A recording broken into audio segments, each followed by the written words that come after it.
মিশর, সংযুক্ত আরব আমিরাত, বাহরাইন এবং তিউনিশিয়ার নেতারা চলতি সপ্তাহেই চীন সফরে যাচ্ছেন। সোমবার ২৭ মে চীনের পররাষ্ট্র মন্ত্রণালয় এই তথ্য জানিয়েছে। চীনের পররাষ্ট্র মন্ত্রণালয়ের মুখপাত্র হুয়া চুনিং এক বিবৃতিতে বলেন, এই নেতারা ২৮ মে থেকে ১ জুন পর্যন্ত চীন সফর করবেন। তারা চায়না আরব স্টেটস ও অপারেশন ফোরামে মন্ত্রী পর্যায়ের সম্মেলনের উদ্বোধনী অনুষ্ঠানে যোগ দেবেন।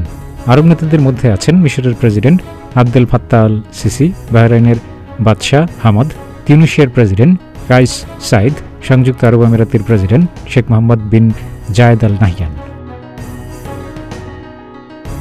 ফিলিস্তিনের স্বাধীনতাকামী সংগঠন হামাস এবং ইসরায়েলের মধ্যে চলমান সংঘাত নিরসনে মধ্যস্থতাকারীর ভূমিকা পালন করতে চাইছে চীন। এমন প্রেক্ষাপটে বেইজিংয়ে আরব নেতাদের এই সম্মেলন হতে যাচ্ছে। চীন ঐতিহাসিকভাবেই ফিলিস্তিনিদের প্রতি সহানুভূতিশীল।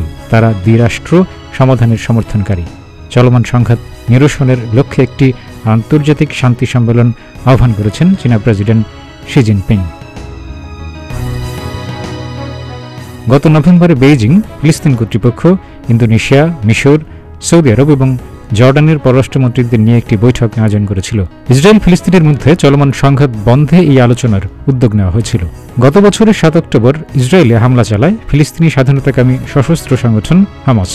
ইসরায়েলি কর্তৃপক্ষের তথ্যের ভিত্তিতে এএফপির হিসাব অনুসারে এই হামলায় ১,১৭০ জনের বেশি মানুষ নিহত হন। সে সময় ২৫২ জনকে জিম্মি করা হয়। পরে নভেম্বরে হামাস ও ইসরায়েলের মধ্যে ১ সপ্তাহের যুদ্ধবিরতির আওতায় তাদের অনেককে মুক্তি দেওয়া হয়। ইসরায়েলের দাবি, প্রায় ১২১ জন জিম্মিকে গাজা উপত্যকায় রেখে দেওয়া হয়েছে। তাদের মধ্যে ৩৭ জন মারা গেছেন বলেও ধারণা করা হচ্ছে। জবাবে ৭ অক্টোবর থেকেই গাজায় হামলা শুরু করে ইসরায়েল। উপত্যকার স্বাস্থ্য মন্ত্রণালয়ের হিসাব অনুসারে এই হামলায় প্রায় ৩৬,০০০ ফিলিস্তিনি নিহত হয়েছেন।